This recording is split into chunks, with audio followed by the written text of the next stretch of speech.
देखिए, mobile radiation कैसे आपके दिमाग पर असर डाल सकती है। हम अपना ज्यादातर समय मोबाइल पर ही बिता देते हैं। महामारी के बाद से और लॉकडाउन में मोबाइल का इस्तेमाल और भी बढ़ गया था। इन्हीं सब कारणों से मोबाइल से निकलने वाली रेडिएशन हमारे दिमाग पर और भी बुरा असर डालना शुरू कर चुकी है। मोबाइल से निकलने वाली रेडिएशन हमारे दिमाग में मौजूद सेल्स से कनेक्ट करने की कोशिश करती है, जिसके कारण दिमाग के सेल्स डिस्टर्ब होने लगते हैं और हमें सिर दर्द की समस्या से लेकर याददाश्त कमजोर और ब्रेन ट्यूमर, कैंसर जैसी गंभीर बीमारियां तक हो सकती हैं। आइए आपको और अच्छे से समझाते हैं। दरअसल मोबाइल रेडिएशन दो तरीकों से हमारी सेहत पर प्रभाव डालती है। एक तरीका है हीट इफेक्ट का। अगर आप 1 घंटे तक अपने कान पर फोन लगाकर बात करते हैं तो आपको इससे उतनी ही गर्मी मिलती है जितनी 1 मिनट में एक माइक्रोवेव उत्पन्न करता है। ये आपको मालूम नहीं होगा, लेकिन हम आपको बता रहे हैं, रिसर्च में बात सामने आई। 1 घंटे फोन पर लगे रहने से 1 मिनट तक माइक्रोवेव में जितनी गर्मी होती है उतनी आपके ब्रेन तक पहुंच जाती है। ये हीट इफेक्ट खतरनाक है आपके लिए। ये बात एक स्टडी में सामने आई। दूसरा तरीका है बायोलॉजिकल इफेक्ट। आपको ये भी बात पता होगी कि हमारी कोशिकाएं एक दूसरे से संपर्क बनाकर रहती हैं। नसें होती हैं, न्यूरॉन्स होते हैं, ब्रेन सेल्स होते हैं, नसों के सेल्स होते हैं, न्यूरॉन जिन्हें कहा जाता है, जो एक जगह से दूसरी जगह दिमाग के सिग्नल्स को, इलेक्ट्रिकल इंपल्सेस को लेकर जाते रहते हैं, तो एक दूसरे से कनेक्ट रहती है। पर इन मोबाइल फोन से निकलने वाले विकिरण इस संचार को बाधित करती है। ये आपको बता दें, जो रेडिएशन मोबाइल फोन से निकलता है उससे इन सेल्स का आपस में कनेक्शन जो है उसमें विघ्न पड़ता है, बाधा डाली जाती है।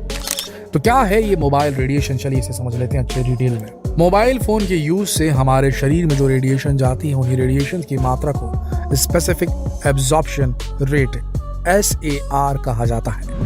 SAR वो स्तर होता है जो ये बताता है कि हमारे शरीर कितनी मात्रा में रेडिएशन को ग्रहण कर सकता है, खींच सकता है, सोख सकता है।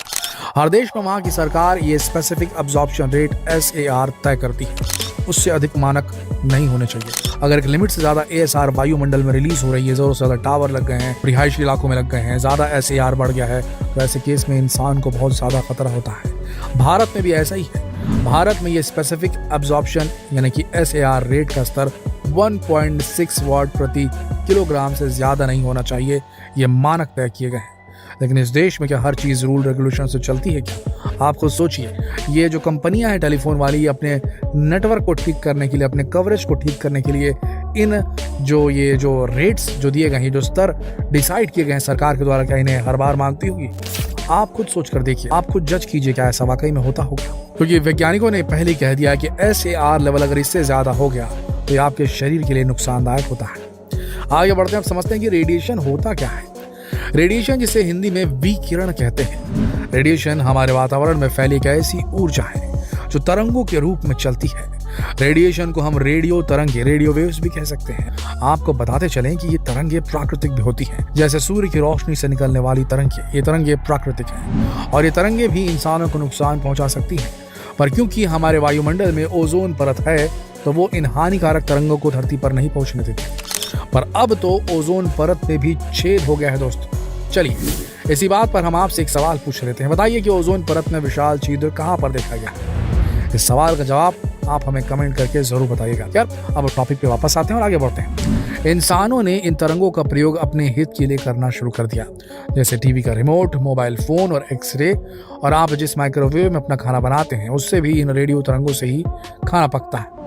आपको बता दें कि एक्सरे से निकलने वाली तरंगे सबसे ज्यादा हानिकारक होती हैं। ये जो तरंगे होती हैं वो आपकी हड्डियों को छोड़कर आपके शरीर के आर पार निकल जाती हैं। अगर हम इन तरंगों से अधिक समय तक संपर्क में रहते हैं तो ये हमारे शरीर की कोशिकाओं पर बुरा प्रभाव डालती हैं और उन्हें डैमेज कर सकती हैं। तो भैया आगे बढ़ते हैं और बताते हैं आपको कि रेडिएशन कितनी तरह की होती है। रेडिएशन 2 प्रकार की होती है दोस्तों। पहली नॉन आयोनाइजिंग रेडिएशन और दूसरी होती है ionizing radiation. Non ionizing radiation में बहुत कम लेवल की इलेक्ट्रोमैग्नेटिक वेव्स निकलती है, जिनकी फ्रीक्वेंसी 1000 से 3000 मेगाहर्ट्ज होती है। Microwave oven, AC wireless computer, radio cordless phone और दूसरे वायरलेस डिवाइस भी इसी में आते हैं। आयोनाइजिंग रेडिएशन में बहुत ज्यादा इलेक्ट्रोमैग्नेटिक वेव्स निकलती है। इसमें आपके एक्सरे मशीन्स, गामा रेज और अल्ट्रावायलेट रेज होती हैं, जो हमारे लिए बेहद खतरनाक होती हैं दोस्तों। रेडिएशन से किसे ज़्यादा नुकसान होता है? अब ये सवाल भी आता है कि इन रेडिएशन से किन लोगों या किस खास उम्र के लोगों को खतरा हो सकता है।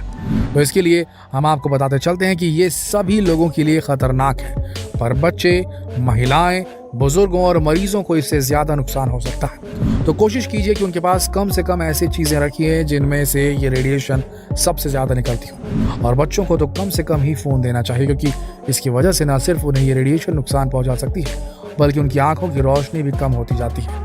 और आजकल ऐसा ही हो रहा है। लॉकडाउन के कारण स्कूल बंद है और बच्चे घर में बंद हैं, और वो अपना ज़्यादा समय फ़ोन पर गेम खेलकर गुजार देते हैं। इसी विषय में अमेरिका के फूड एंड ड्रग एडमिनिस्ट्रेशन का कहना है कि बच्चों और जवानों को मोबाइल पर ज़्यादा वक्त नहीं बिताना चाहिए, और फ़ोन पर बात करते समय जितना हो सके स्पीकर फ़ोन या हैंडसेट का इस्तेमाल करना चाहिए। आगे बढ़ते हैं और जानते हैं कि क्या बोलते हैं आंकड़े। हम आपको अब कुछ आंकड़े दिखाना चाहते हैं जिनसे आपको ये पता चलेगा कि मोबाइल रेडिएशन हमारे लिए कितनी खतरनाक होती है। नंबर 1, वर्ष 2010 में WHO ने अपनी एक रिसर्च में खुलासा किया था कि मोबाइल रेडिएशन से कैंसर होने का खतरा बना रहता है। ये WHO ने बोला है। WHO का नाम तो आप जानते ही होंगे, वर्ल्ड हेल्थ ऑर्गेनाइजेशन। जब उसने कह दिया है तो सही ही होगा।